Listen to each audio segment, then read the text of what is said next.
your concentration? Just keep the camera on him, like he's like, and then you hear it, like he's finished it off, and he puts it down. That is a tasty beverage.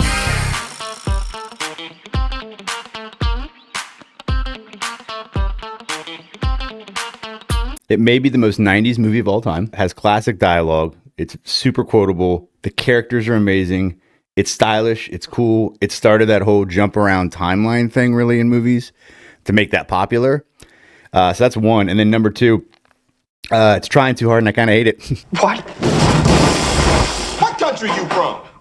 What ain't no country I ever heard of? They speak English and what? Oh man, no, I don't think it's trying hard at all. I think it's the one movie that's not trying hard, like Tarantino's. Every other line was made for a trailer. That's the point. I'm saying it's trying real hard. But it's not trying, it is. All right, well, let's go through this. Hey, first of all, a couple things. Spoiler alert for anybody watching this who hasn't seen Pulp Fiction. Shouldn't be watching this. Once again, it's our standard spoiler alert. Number two, like and subscribe if one of the two things is true. You agree with Will and you think it's amazing and a classic. You agree with me and you think it's overrated. So if either of those two things, if you're in the middle and middling, don't worry about liking and subscribing. So here's my problem with a couple problems with the movie. Because I think your take is the classic take. Agreed? It is, yeah. I mean, the movie is canon as far as I'm concerned, and it's going to stay canon. And I represent the canon view of the film. Right. And I'll clarify my point of view in the film. I think I said something to the effect of it kind of sucks, or I don't hate it. It's compared to how it's viewed, I think it's not as good. There's no protagonist. Okay. Who's the protagonist of this movie? Is there one? I mean, you could say Christopher Walken's watch. The gold watch could be the protagonist. Well, that's the closest thing there is. That's the closest thing there is to a good guy. Probably, yeah. I'm talking about the watch itself. That's what I'm talking about. Yeah, the watch may be the closest thing to a good guy in the whole movie. Like, there's no one. You shouldn't be rooting for anyone in this movie. But it's got such great character. Like, he builds the characters so well. You are. And they're all classically cool in the 90s. So you're rooting for them. You're like, yeah, cool. None of them are good people. No, they're not. Like, outside of maybe Butch's girlfriend. She seems like she's pretty innocent.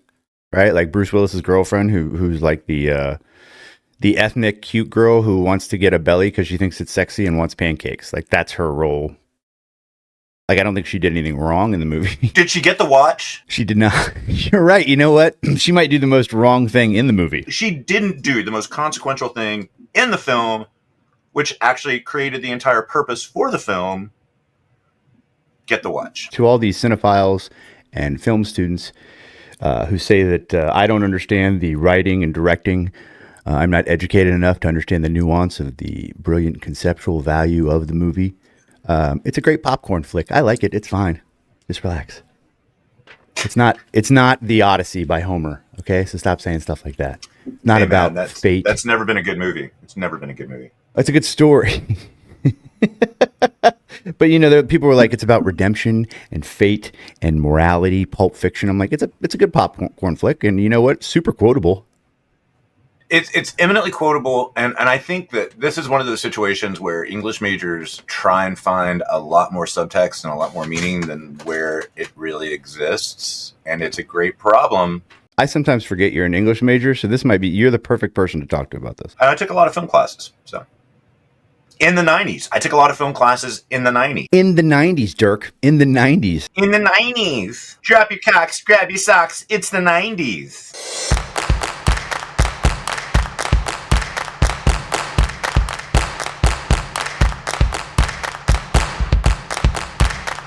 So we start off with the cast of this movie is incredible. We start off with Tim Roth and Amanda Plummer as Pumpkin and Honey Bunny, right? Pumpkin and Honey And here Bunny. are their character arcs. Pumpkin is a guy who wants to rob a diner, and Honey Bunny is his girlfriend and or wife that he talks into it. That is their entire character arc. I feel like it was all foreplay. Like, even at the end, that's their character arc. Like, it doesn't. Yeah. They don't change in any way, right? No. Anything from that scene that you think is just so outstanding, like you can't not outside of the.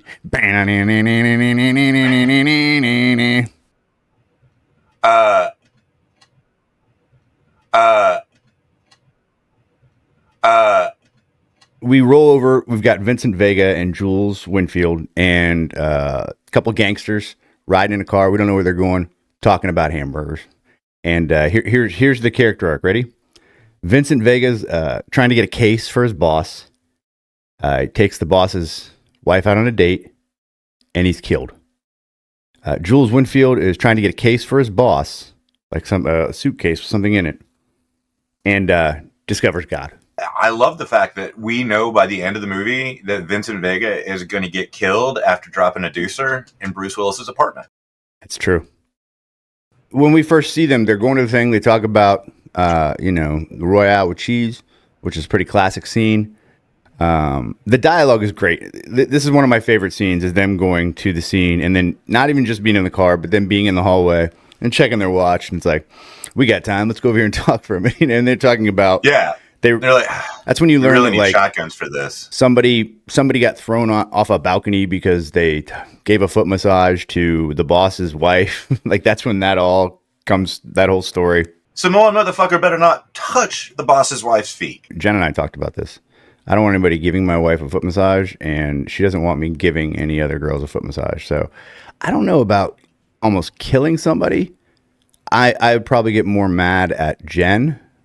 And or if I were Marcellus, I'd get more mad at me. Like, what are you doing letting this guy massage your feet?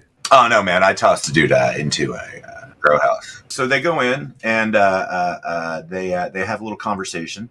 They knock into the apartment. I'm not going to say they knock down the door, but they knock their way into the apartment.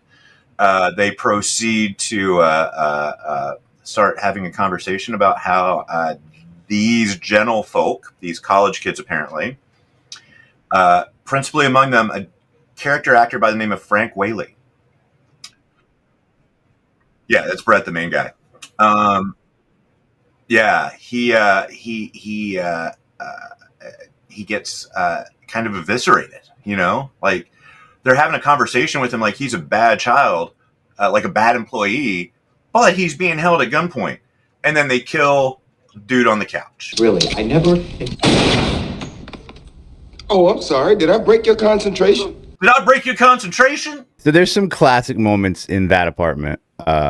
There's two things that matter in there, but there's classic moments like, say what again, motherfucker? Like when Brett is scared. I mean, he's like a college kid and he's scared. And these guys have gotten this case that we talked about, this suitcase, or this briefcase that Marcellus, the boss, wants. So they're here to collect it, right?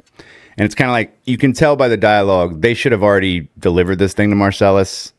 If not a day ago, maybe a week. They screwed Marcellus over in some way regarding this case. Right. Like, really, if not, it should have been like they're a week late or something. Let's say they're a week late, right?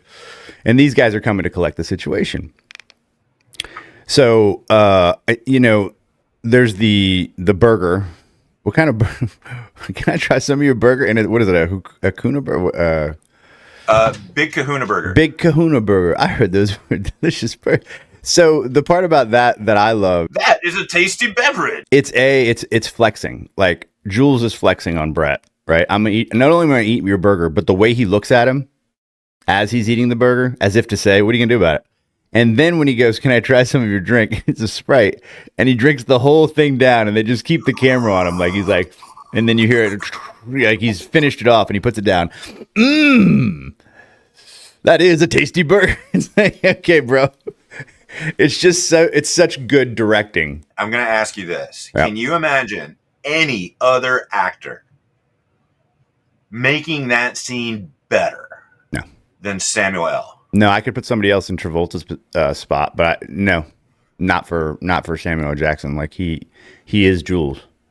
Yeah, he is Jules. And I think other people could do that and they could do a great job at it. But I don't think anybody could own that character in the same way that Samuel L. Jackson did. Because I do feel like I don't think he was acting. I just think he walked on the set and said, "What motherfucker am I beating up today?" Now, having said all this, none of what we just talked about matters. It's entertaining. Not at all. It's entertaining. The only two things in this scene that matter are, one, Vincent finds, while he's talking to Brett and the kids, while Jules is talking to Brett and kids, Samuel L. Jackson, Vincent finds the suitcase in the kitchen. And he opens it up. And he's like, is it all there? And he opens it up and like this light shines on him, like a gold light. And he's like, oh, yeah. And he makes his face like, oh, it's definitely here. Like, wow, I can't believe this is in here. We don't know what it is. Never find out. But it's there. And he closes the thing. And then later on in the movie, we see the second part of that scene, which is there's a guy in the bathroom, right? While he's given this whole, while he is quoting whatever Bible verse it is. Do you remember what Bible verse it is that Jules quotes before he kills people? It's not an actual Bible verse. No, is it a made up Bible verse? I think it's actually from some other liturgical text or something, but I don't think it's a Bible verse. But again, falls into the category of stuff that doesn't matter necessarily. But it's cool. I think it matters, right? All right, I'm gonna go into it, right? So Okay. I think it matters because it shows that he's a learned man of religion. Right. He has dispossessed himself of religion and uses it to justify his behavior. Mm. And then that background of his character subsequently reveals itself through some realizations that he has in the diner later on. So it could be said in plain English, not like the words you use. He's a man who speaks of the Lord and of religion. And it's not that he says it almost to be scary, to intimidate. And then after the situation happens, he starts to believe what he's formerly not believed, but used as a means to scare As a weapon. people. As a weapon. After they, kill Brett, there's one guy left. There's one guy in the corner left. Kid in the corner left. And this guy just rolls out of the bathroom with a gun and just pop, pop, pop, pop, pop, pop, pop. And they show Vincent and Jules. They're just standing there like looking at themselves like, did we get shot? Like, right? Yeah, they're like. And then the next look on their face. What's the next look on their face? This is one of my favorite scenes in the entire movie. Like after they realize they're not shot, and they go back and shoot they look the kid. over at the kid who's holding, by their own description, a cannon. A cannon, right? What's the look on their face? Like they go from like disbelief to straight up anger. Like, oh yeah, and then they just roll out that guy. They just put holes all through him. Die, you motherfucker!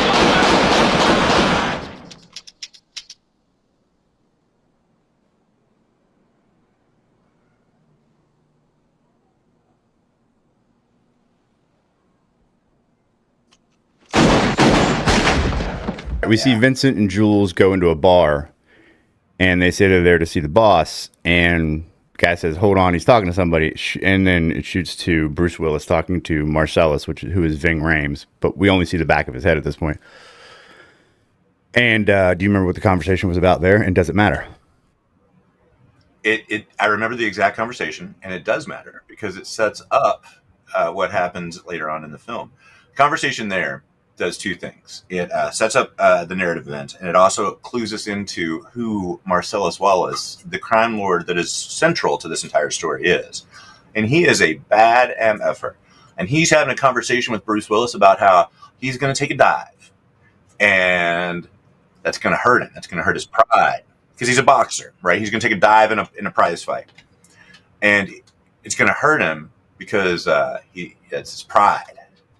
And he needs to ignore that shit because his pride's just going to screw him up. It's a great little dialogue that he has, little monologue. Yeah, and so the setup there, and it's really a functional scene, right? Mm-hmm. It tells us that Marcellus is this bigger than life kind of mob boss who speaks in like this abstraction of what you're going to feel when you commit this sin. Right. And how you're going to feel, but you need to just tamp that down, man, and just do the job. And then you got Bruce Willis who's sitting there who's obviously uncomfortable. And he's obviously uncomfortable with the entire setup. And he's obviously uncomfortable with this, but he's going along with it because he knows he has to. Right. We don't know why he has to or why he's there. But no, whatever, like it's set up so well, it's directed so well. He directs it so that the two badasses that we already know are sitting and waiting for Mr. Badass. And Mr. Badass is talking to somebody who is obviously uncomfortable. We don't know why he's doing it, but he's doing it because dude's saying he's doing it. Yeah, like you're doing he's this. Doing it because he's been told to do it. He's going to do it. Right. But I'll get to why it's not that important of a scene at the end of my little when we get to the end here. Why I think it's not important, but it's a great scene. Again, me not thinking it's a great movie doesn't mean I'm not entertained by it. It just means it's not like It's not as good as 1997's Titanic. We run into my two favorite characters that are basically sideline characters in this movie right before we meet Mia. And it's Vincent when he goes to get some drugs. And we run into none other than Roseanne Arquette and Eric Stoltz. Stoltz might be my favorite part of this movie. Like, and I'm saying this with full candor. Like, he may be the funniest character in this movie. When I bring an overdosing hooker to your house, that's when I'll be the one who uses it's like, but you brought her to my house, so now you're the one. It's a great line. If there's somebody in this movie that you know in life that you can relate to, it's the drug dealer dude and his girlfriend, who like they live together. You can tell they've been together. Maybe they're even married. They probably love each other, but they talk like shit to each other. Shut up. Yeah, like they hate each other and they love each other. Vincent Vega, John Travolta told Jules he's got to take Mia out. Marcellus has to leave town, and he asked Vincent Vega to show Mia a good time, take her out and show her a good time while he's gone. That does not involve rubbing her feet, as we've learned. Which is where we learn that story, which is why Travolta is so nervous to meet her. Like, he doesn't want, like, it's the boss. We've already found out the boss is a badass. And he's going to meet the wife, and it's like, okay, dude, if anything goes wrong, he might kill me. Yeah. So I got to make sure this goes right. And he meets her, and it's Uma Thurman, and so you go from seeing him, and Stoltz sells him the drug. Great, these two are great. You're gonna love them both. But now this one, it's a little more, but like he just sells it like it's the greatest tiny baggie of drugs you're ever gonna have. And he's almost embarrassed because he doesn't have balloons. Like, hey, the baggie, okay, man, I'm out of balloons. You know, like, I'm not really doing my job well here. I should really have a balloon for you for your drugs. But like, if you were buying drugs from a middling drug dealer, you got that exact same speech. I've got this. This is a little bit more, but it's really, really fun. And then I've got this over here. My pot, it's like, well, this is a sativa, and it's going to give you a head high. And this is an indica, and it's going to give you the body high, right? But over here is the hybrid. So we go to that, and Mia comes in, and they go. So he's a little nervous. It's Uma Thurman. That's cool. Uma Thurman is again the cast. Like, what a solid cast. And they go out to a diner, like a weird, like throwback diner, where like the waiters are like Buddy Holly and Marilyn Monroe, and you get a Steve Buscemi sighting. He's the waiter. Jackrabbit Slims, right? Which several things happen there. But again, this is one of those. It's one of those scenes where you look at it from a grand scale standpoint. Does anything that happens at Jackrabbit Slims matter? It's entertaining. But does it matter? Okay, I'll give you that is filler, right? That entire scene is pure just entertainment. That scene could have been shot in 1,800 different ways to basically give the idea that there is a spark between John Travolta and Mia Wallace, right? And you could have shot that scene a lot of different ways. I'm going to say it is an important scene because it does you have to have that scene to show the chemistry that then sets up the next scene. Or it is a 15 to 20 minute scene to get them to know each other well enough that he gives her his coat because she's cool. Because without the coat, she doesn't find the drugs. But you didn't need to go. You didn't need. There's a lot of frosting on that cake. I'll just say that. So a couple things. One, they actually talk about the awkward side. Like he directs it really well. Oh, the awkward silence part. Yeah, they talk about awkward silence and what it is, and then she gives her.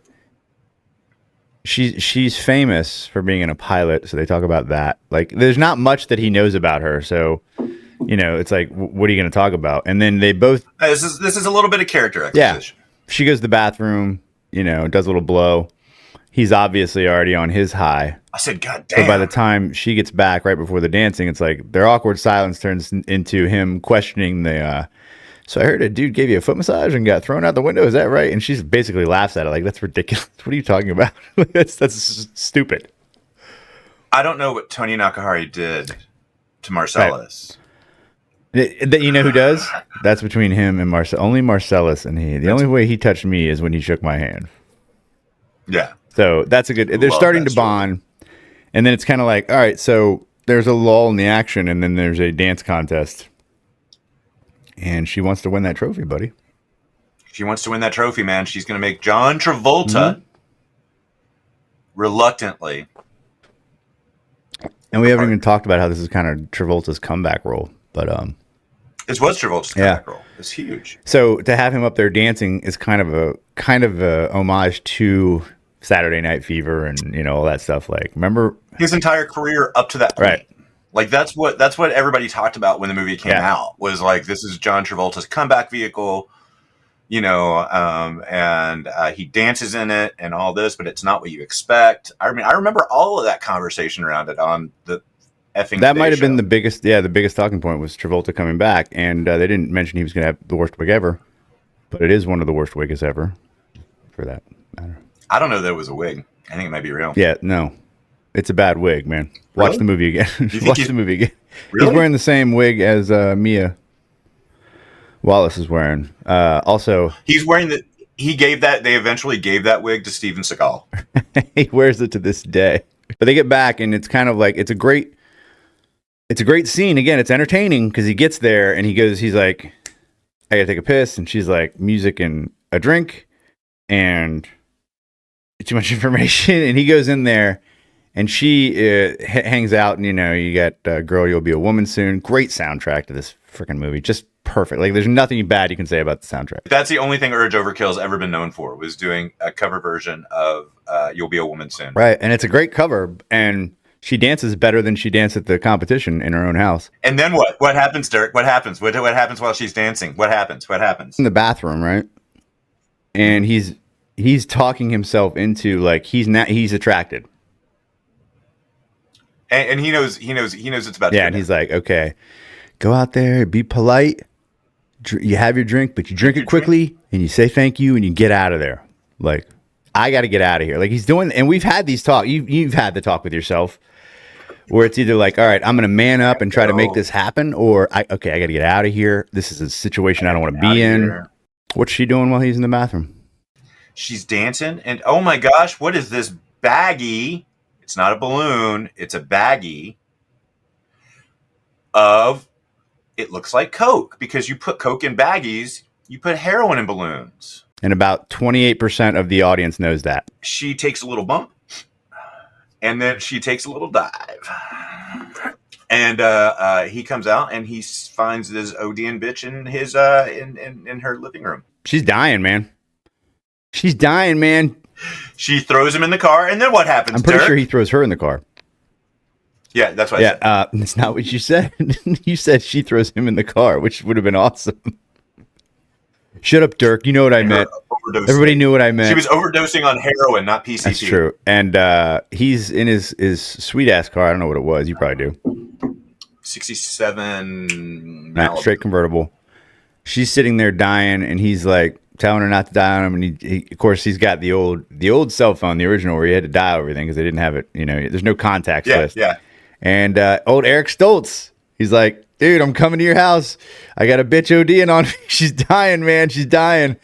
But it's a funny scene because Are you on a mobile phone? Are you on? I don't know who this is. Prank caller. I don't know who this is. Prank call. Hangs it up.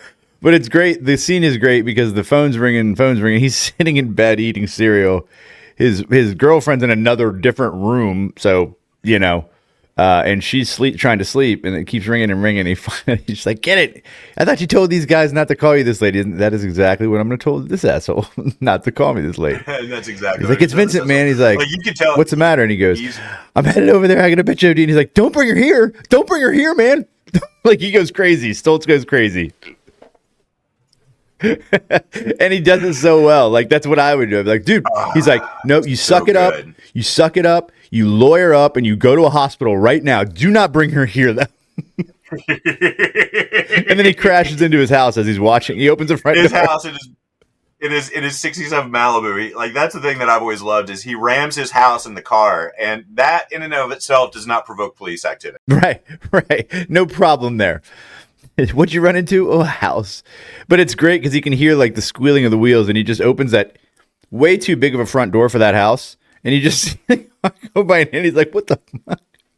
So they get her, and he's like, I'm not bringing her in. He's like, well, then I will have, this is Marcellus Wallace's wife.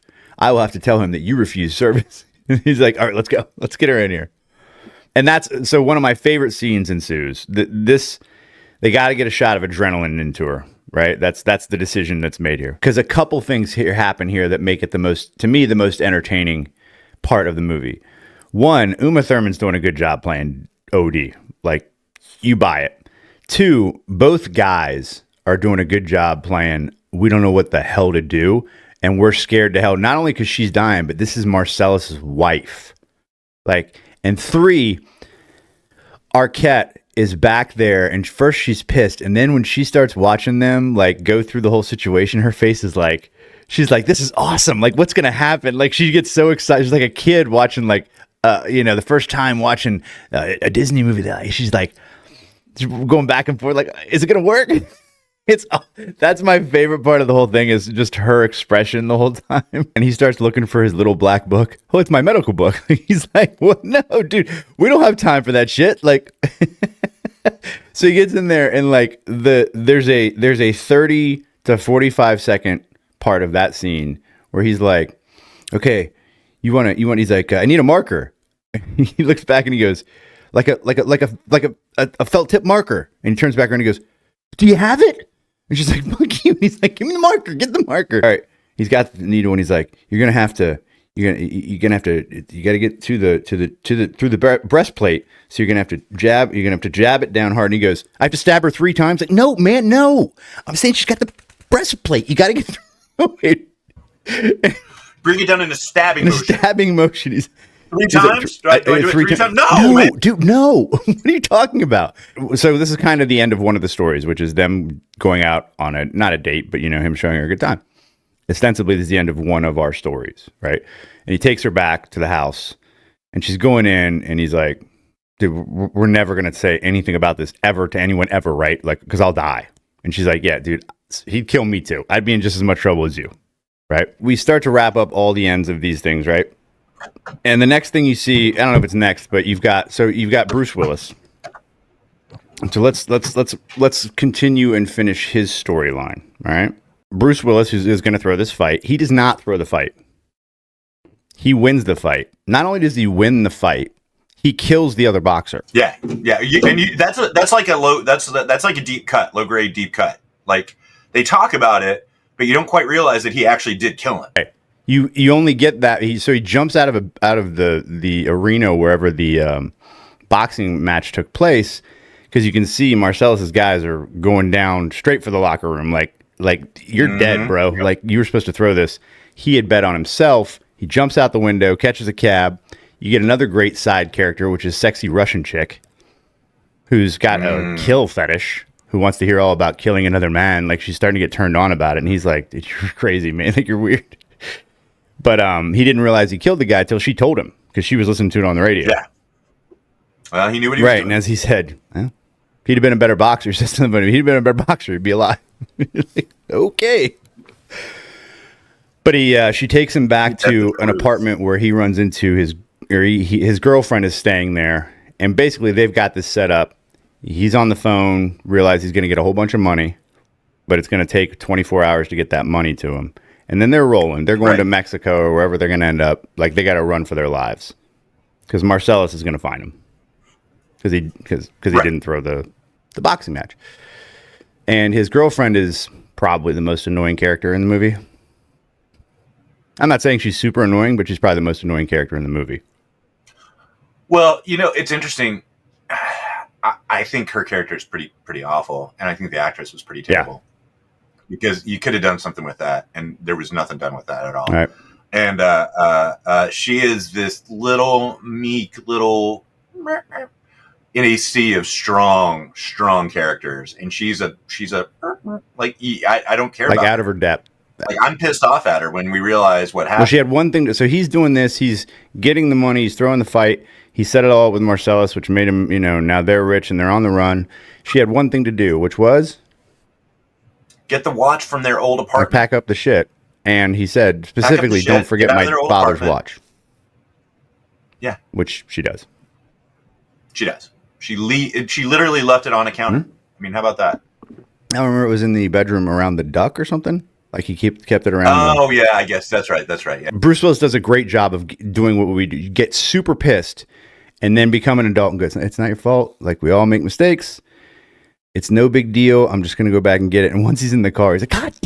Like, he's like, then he really loses it again. Like you had one thing to do, bitch. You had one thing to do and you couldn't do it. Yeah.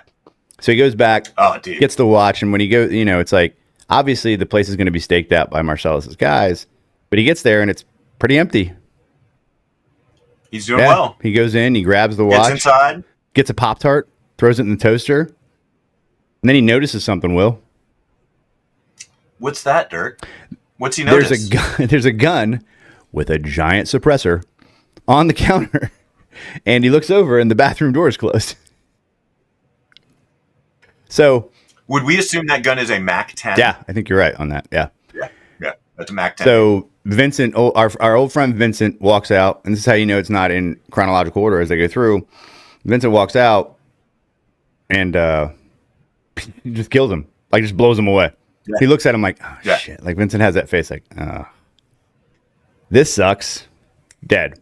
Goes in, checks to make sure he's dead, leaves the gun, wipes it down really poorly. Like he wipes his fingerprints off of one side of the guard of the trigger guard, and that's it. But whatever. Then he takes the, 1984 Volkswagen Golf or whatever he's driving, whatever POC. That is like a late 70s, early 80s Rabbit? Honda Civic. Is it a Civic? Okay, I thought it was either a Rabbit or it's a Civic. It's a Civic or an Accord. Yeah, I think hatchback. It's a Civic. It's the hatchback version. Hatchback. Yeah. It's the hatchback. Yeah, it's a Civic or an Accord, but I'm not sure which. But it's early 80s, late 70s. Right. So it's like it's already a 20-year-old car in '94. Oh, and he's like, he's super excited because like, I got the watch. That's done. He's on his way.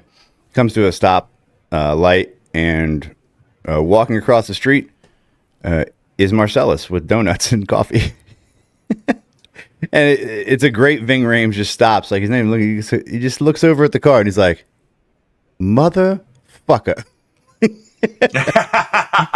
Like, of all the people to run into, you're exactly the one I wanted to. And then he just floors it and knocks him down. And he hits the, fire hydrant or something or sign on the other side of the road. Everybody's worried about him. And he finally stands up like, oh, we'll take it to the hospital. And he just pulls out a gun and everybody takes off. Looks over and he sees that Bruce Willis Butch is over there. And he's like, oh, I'm going to go kill him. You get a little foot chase. And where does Bruce Willis end up? Bruce Willis runs into what he thinks is going to be a safe haven. It's a pawn shop because pawn shops are generally known to carry weapons and, be like, if this were a Grand Theft Auto video game, I'd run into the pawn shop and steal a gun, right?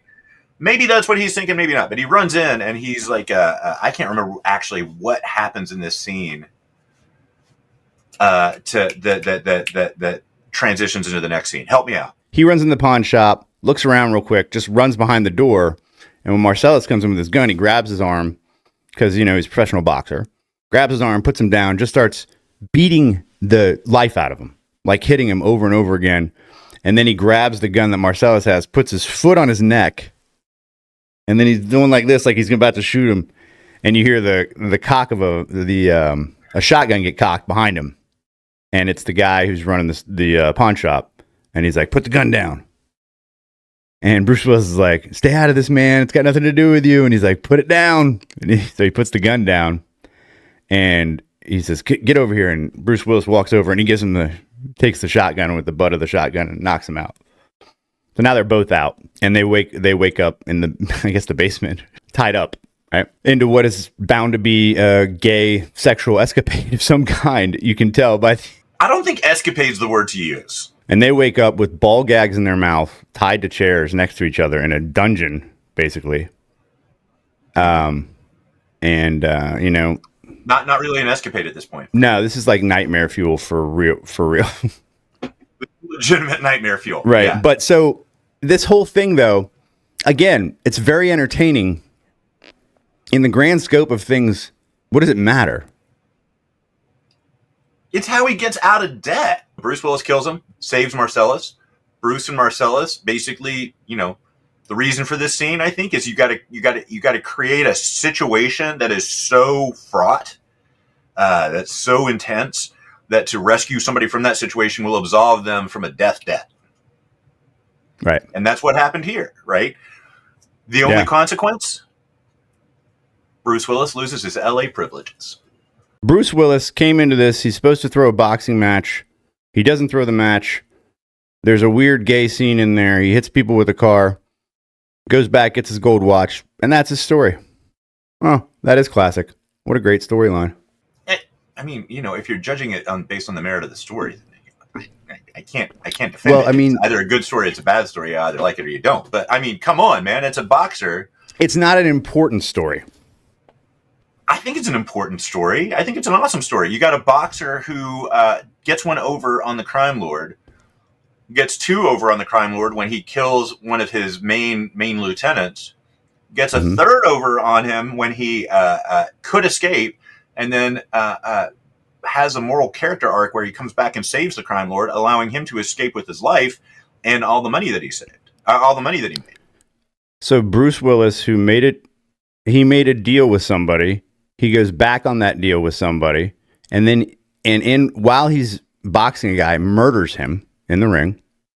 I think that just talks to the ferocity of Bruce Willis. That's it. My point being, it's not like you're rooting for Bruce Willis because he's such a good guy.